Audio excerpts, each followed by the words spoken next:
জীবিত করার জন্য তাদেরকে নানা ধরনের খেলাধুলা সহ সাংস্কৃতিক আয়োজন, বিতর্ক প্রতিযোগিতা সহ নানা ধরনের কার্যক্রমে তাদেরকে যুক্ত করার উদ্দেশ্যেই মূলত তারুণ্যের উৎসব মূলত যুব ক্রীড়া মন্ত্রণালয় থেকে এটি তত্ত্বাবধান করা হচ্ছে।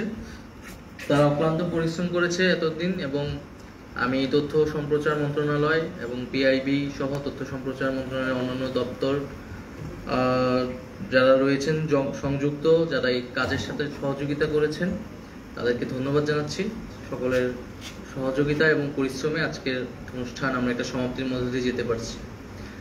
আমাদের যেহেতু এই জুলাই গণ অভ্যুত্থানে ছাত্রদের বা তরুণদের একটা ব্যাপক ভূমিকা রয়েছে বা ছিল, এবং সেই ভূমিকাকে এক প্রকার স্বীকৃতি দিতেই এই তারুণ্যের উৎসব এবং একটা অভ্যুত্থান পরবর্তী সমাজে উদ্দীপনা উজ্জীবিত করতেই মূলত এই তারুণ্যের উৎসব। এবং যেটা বলা হলো যে আমাদের নানা ধরনের ট্রমার মধ্যে দিয়ে আমাদের সোসাইটি আছে, আমাদের তরুণরা এই আন্দোলনে যারা অংশগ্রহণ করেছে, শহীদ পরিবার বা আহত যারা রয়েছে, এবং হয়তো এই একটি তারুণ্যের উৎসব দিয়ে হয়তো এই আমাদের যে আকাঙ্ক্ষা সেটা বাস্তবায়ন হওয়া সম্ভব না, বা এই মানুষের আনন্দ ফিরানো সম্ভব না। কারণ আমরা যে রক্তক্ষয়ী যুদ্ধের মধ্যে দিয়ে গিয়েছি, যে আত্মত্যাগের মধ্যে দিয়ে গিয়েছি, ফলে আমাদের হয়তো এই তারুণ্যের উৎসব আমাদের আরো সামনের দিকে এই ধরনের প্রকল্প, এই ধরনের কর্মসূচিগুলো করতে হবে।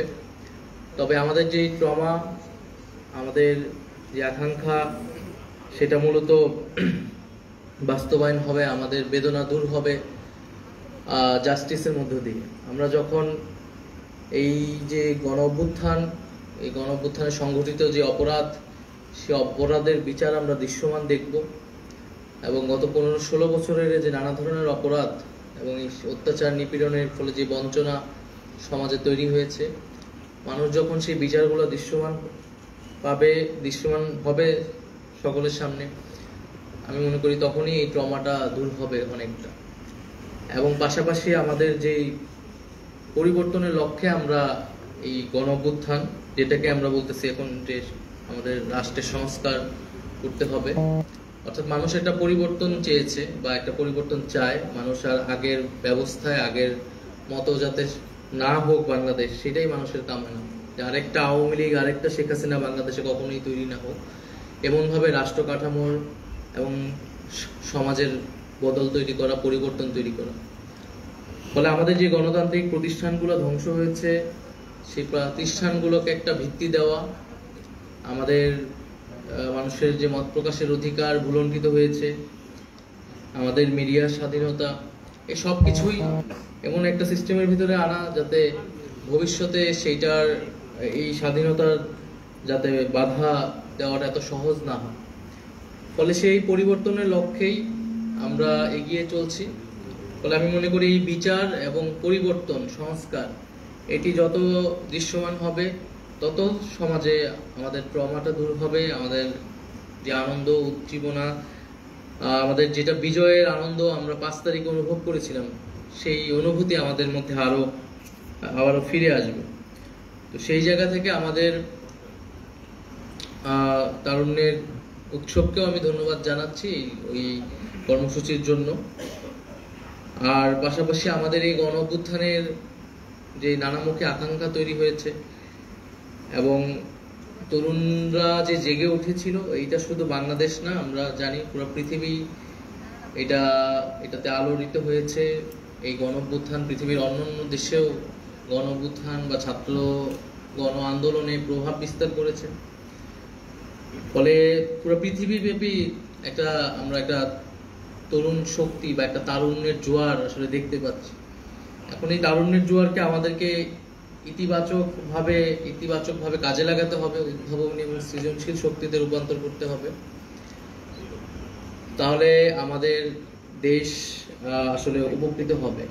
তরুণরা এই গণ অভ্যুত্থানের অংশগ্রহণের মধ্য দিয়ে আসলে তারা বলে দিয়েছে যে এই যে বাংলাদেশ, নতুন বাংলাদেশ বা গণ অভ্যুত্থান পরবর্তী বাংলাদেশে তাদের যে প্রতিনিধিত্ব এবং হিস্সা আসলে লাগবে। তরুণরা এতদিন সহ্য করেছে, এবং যেহেতু আমাদের পূর্ববর্তী প্রজন্ম তারাও তাদের এক প্রকার ব্যর্থতার ফলে আমাদের স্কুল কলেজ মাদ্রাসা শিক্ষার্থীদের নেমে আসতে হয়েছে। ফলে আগামীর বাংলাদেশের আসলে যে কোনো ধরনের সিদ্ধান্ত এই বাংলাদেশের কোন দিকে যাবে সেখানে অবশ্যই তরুণরা একটা গুরুত্বপূর্ণ ফ্যাক্টর। ফলে এই তরুণদের আকাঙ্ক্ষা মানে যে কোনো সরকার বা যে কোনো রাজনৈতিক দল যারাই এই আকাঙ্ক্ষাকে ধারণ করতে পারবে তারাই আসলে সফলতা পাবে বলে আমি মনে করি। এবং আমরা এতদিন রাষ্ট্র সরকার এই বিষয়গুলোকে বাইরে থেকে দেখেছি, এখন আমাদের ভিতর থেকে দেখার একটা অভিজ্ঞতা হয়েছে। ফলে এই অভিজ্ঞতা আমাদেরকে অনেক বেশি কাজে লাগবে যে রাষ্ট্রের ব্যাপক সংস্কার এবং বদলের জন্য আসলে কোন ধরনের কাজ প্রয়োজন, আমাদের এই একটা অভিজ্ঞতা হয়েছে। এবং আমি একটা জায়গায় বলেছিলাম যে আমাদের এই অভ্যুত্থানের মধ্য দিয়ে যেই প্রজন্ম বা যে তারুণ্য তৈরি হয়েছে, আগামী অন্তত 2 দশক বাংলাদেশকে তারা প্রভাবিত করবে।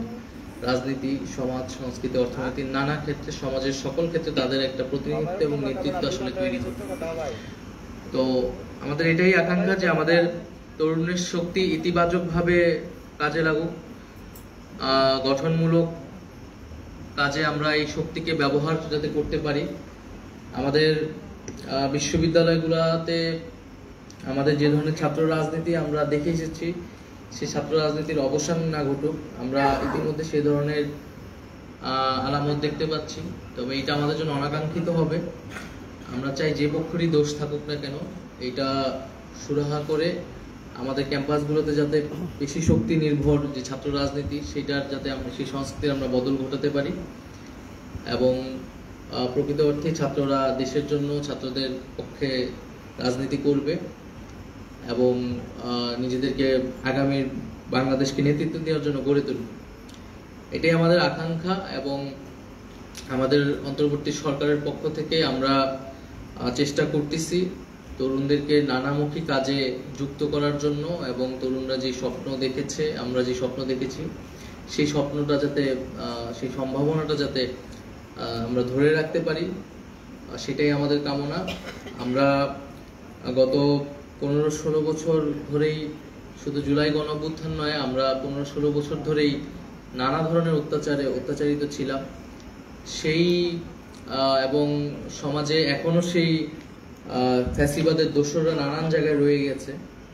আমরা আন্দোলনের সময় হয়তো দেখেছি, শুধু আমরা যে ভিডিওটা দেখলাম, হয়তো পুলিশকেই দেখা যাচ্ছে, হয়তো পুলিশকে দেখা গিয়েছে, কিন্তু পুরো রাষ্ট্রযন্ত্রের এবং ফ্যাসিবাদী শক্তির নানা ধরনের পক্ষ এই তাদের বিরুদ্ধে যে লড়তে হয়েছে। আবার একইভাবে হয়তো ছাত্রদেরকে ফ্রন্টে দেখা গেছে, সামনে দেখা যাচ্ছে, কিন্তু ছাত্রদের পিছিয়েও নানা শক্তি এসে আসলে জড়ো হয়েছিল। ফলে এখনো ফ্যাসিবাদের যে দোসর, ফ্যাসিবাদী যে প্রবণতা, ফ্যাসিবাদী চিন্তা এবং সেই ব্যক্তিগুলো সমাজে নানা জায়গায় রয়ে গিয়েছে, আমাদের রাষ্ট্রের নানা জায়গায়। তাদের বিরুদ্ধে আমাদের যে লড়াই, সেই লড়াই কিন্তু ফলে আমরা মনে করি যে এখনো চলমান আছে। আমাদের প্রশাসনের জায়গা থেকে আমরা উদ্যোগ নিয়েছি যে যারা বিগত সময়ের যারা এই দোষর ছিল, যারা নানা ভিন্ন কাজে, দুর্নীতির কাজে জড়িত ছিল, তাদের বিরুদ্ধে ব্যবস্থা নেওয়া। 2014 এবং 2018 সালের নির্বাচনে যারা এই মানুষের ভোটাধিকার লুণ্ঠন করতে সরকারের ব্যক্তি, প্রশাসনের ব্যক্তি হয়েও জনগণের বিপক্ষে কাজ করেছে, তাদের বিরুদ্ধে শীঘ্রই একটি ব্যবস্থা আসবে।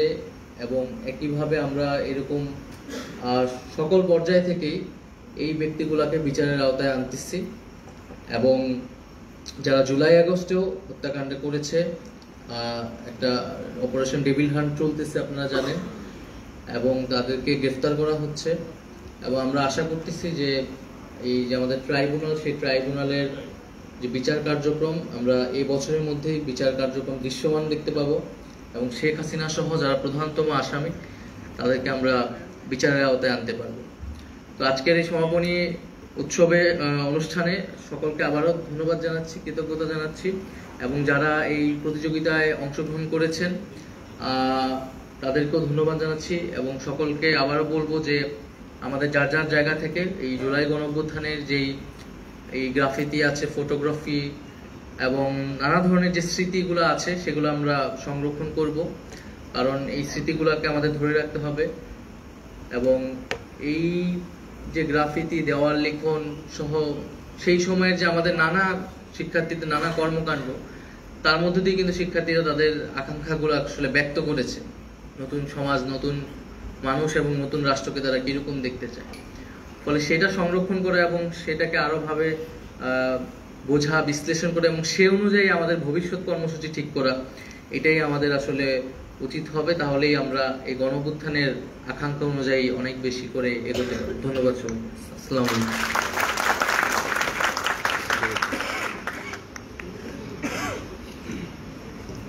প্রধান অতিথি মহোদয়কে ধন্যবাদ।